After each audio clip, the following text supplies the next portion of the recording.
Welcome to the final week of our Selfless series. Through this series, we've been focusing in on who Jesus is, because he wasn't just someone who taught about living selflessly. He didn't just do things that were selfless.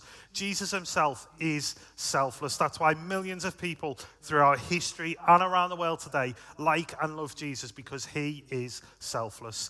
And we've been talking about whether you're a Christian or not a Christian, how we can live lives that are selfless. And each week we've been saying that selfless living requires something. And today we are finishing off the series by saying that selfless living requires going the extra mile. Now, a couple of weeks ago, I talked about how me and Laura went on our honeymoon to the Maldives, and then we loved it. And like I said, it spoiled every other holiday after it, because nothing was ever as good. And we were both approaching our 30th birthday. Mine and Laura's birthday is around 2 months apart, so our birthday is at a similar time of year. So we decided that rather than having a big party and getting some big presents, we would treat each other and have a really nice holiday together. So we saved up for about 2 years for this holiday. And we went to the travel agents. We wanted to go to the Maldives, but we didn't have enough money. So we booked to go to Mauritius and booked in a really nice hotel. The lady in the travel agent showed us this amazing hotel, and we were like, that looks incredible. And it was right within our budget. So we booked it and we arrived. And honestly, we were treated like royalty from the moment we arrived. I stepped off the little coach from the airport, and they took my bag off me and said, your bag will meet you in the room. They gave me a fresh drink. It was like I was treated like a king, and they showed us around. And then we got to our room, and there was the bags had been delivered to the room. The room was incredible. Like, we would go down to get food, and they would be like, good evening, sir. Good evening, madam. How may we help you? Here's your table. What drinks would you like? And they would just treat us like absolute royalty. In fact, when you were walking around and there was like the janitors and the people that were fixing things, if they saw that you were coming along the corridor, they would stop what they were doing, stand up, put their hands behind their back and go, good morning, sir. Good morning, madam. And you would like go, hello, and then carry on walking, and they'd just go back to what they were doing. Like, they would stop for every person. It was incredible. And one day, after a long, hard day of sunbathing on the beach, I was sat on our balcony, and our balcony had like decking on it, and I was going through the pictures on our camera and sorting out the memory card, and I took the memory card out the camera and accidentally dropped it, and it dropped on the floor and bounced in between the decking, and I was gutted, because I was like, I can't take any more photos now. And like stressing, trying to figure out what to do, trying to get my hands down there.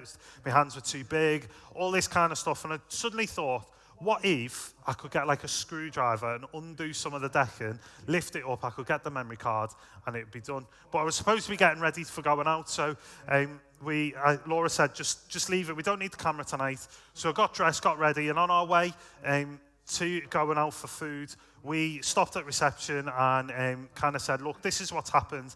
I could just do with like borrowing a screwdriver, or whether somebody could come up maybe tomorrow and help us out, and just need to remove some of the decking so that we can get the memory card and get it out. And I said, look, I don't want to do it now, because we were going to this like little reception party thing before our meal, which was like really posh and really nice. So we were on our way to that. So we went to that and left it and thought, well, we'll figure out what we're going to do tomorrow. And the guy who was on reception just so happened to be one of the senior members of staff. He was part of senior management. And he knew that we were going to this reception, and we were chilling, chatting to this couple at this reception thing. And next minute, that member of staff came and tapped me on my shoulder. I turned around and he handed me my memory card. And I was like, what? How have you done that? And he said, oh, that's fine. I went into your room and I did it. You told me what needed doing, and I just thought I would do it for you. And he handed me my memory card, and I was like, wow, that is a member of staff who was willing to go the extra mile. And you know, that hotel was filled with members of staff who went the extra mile, who didn't just do what was required, didn't just do the bare minimum. He could have given me a screwdriver and said, fine, sort it out yourself. But he went the extra mile, and while I was chilling out having a nice holiday, he went and got my memory card for me. And there was another guy called Redo, who was in charge of the beach, and he was in charge of all the sun lounges. And whenever we turned up, we'd say, oh, we need 2 sun lounges. And he would like, bear with me, I will be 5 minutes. And he would go and prep the sun lounges for us, and he would order us a drink each, and he would sort out our things. And on my actual birthday, Laura said, oh, can we just do something nice for Andy? It's his birthday today. It was our last day. And Redo went to town on it. Like, he made this, like, big circle of rose petals around our sun lounges and put up a sign saying, I'm the birthday boy, and put balloons all around our sun lounges. Like, he went the extra mile to make my birthday feel special. And if you look on my Instagram, you'll see some of the pictures of it. Redo was an absolute legend because he was willing to go the extra mile. And going the extra mile is a phrase that's used a lot. You know, your teachers will say, if you want to succeed, if you want to do well in your exams, you've got to be willing to go the extra mile. But where on earth does that phrase come from? It actually comes from Jesus. Jesus was the first one to coin this phrase, and he says it in one of his most famous sermons, the Sermon on the Mount. And he says this, he says, whoever compels you to go 1 mile, go with him 2. And it's a bit of a random thing. If you've never heard the phrase, go the extra mile, whoever says, come with me 1 mile, go with them 2. Where on earth does it come from? Well, in those days, it was Roman law that a Roman officer could require of any Jew to carry their bags for 1 mile. So a Roman officer could walk up to someone and say, hey, you, I need you to carry my bags for 1 mile. But they could only say it for 1 mile. They couldn't say, I need you to carry my bags the whole way, only 1 mile. And what Jesus was saying is when a Roman officer says to you, carry my bags for 1 mile, go the extra mile. Do it for 2 miles. Go beyond what is just required. That's what selfless living looks like. And if we want to live lives that are selfless, we've got to first do what is required of us. You can't go the extra mile if you haven't gone the first mile in the first place. And we have to do what is required of you. So when you're asked to help out, do what is required of you. When you're asked to give a hand with something at home or in school, do what is required of you.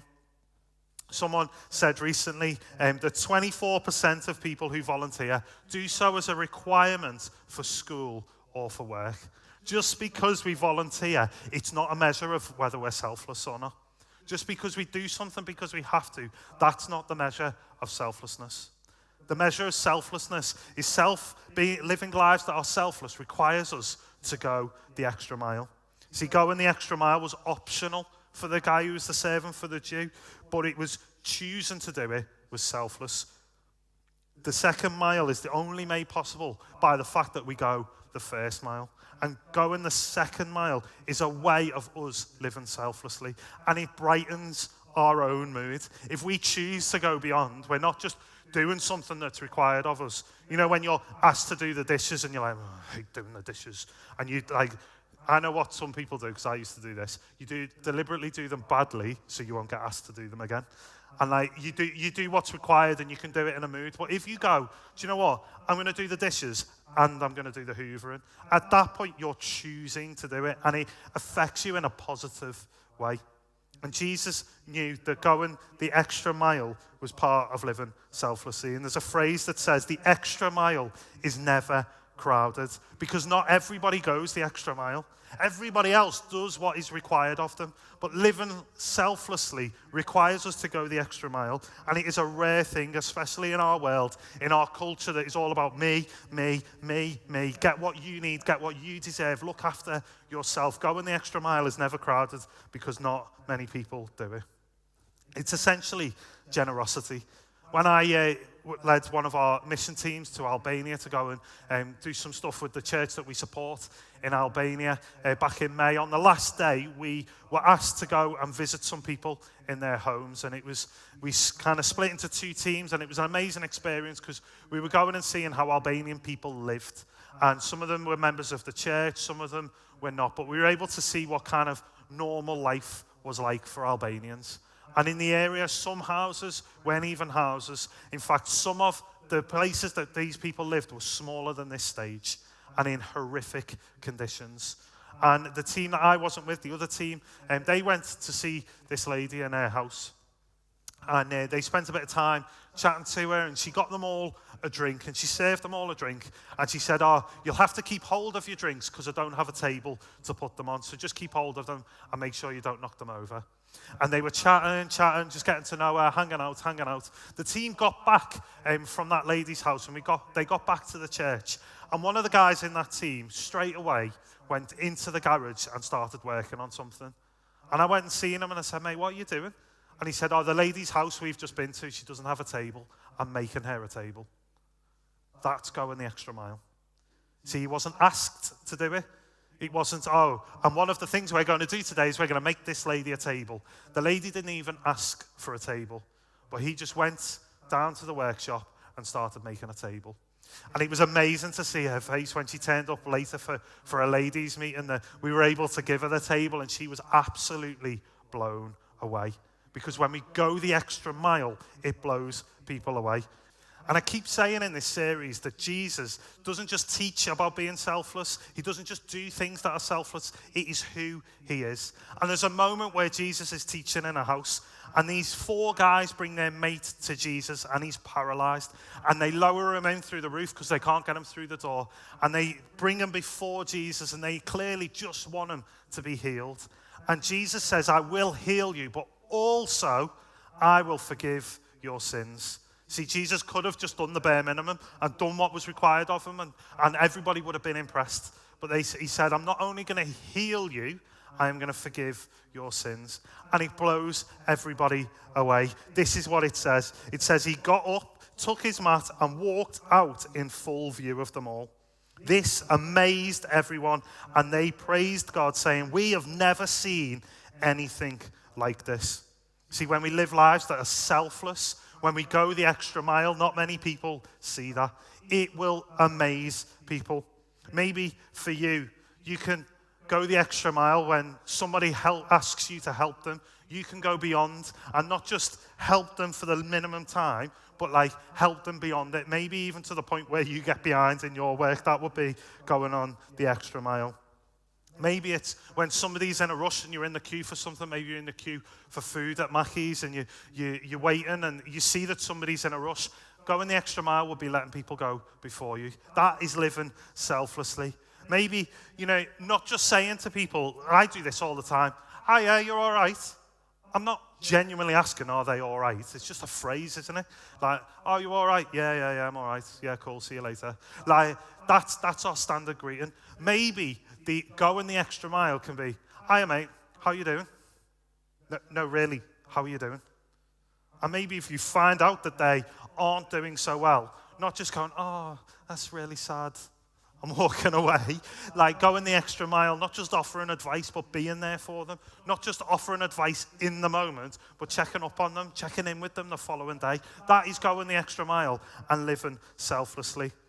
Guys, if we are to live lives that are selfless, it requires us to go the extra mile. I would love you off the back of this series to go and do things that are selfless, to go and talk to other people about being selfless. But most of all, I would love you guys to become people who are selfless.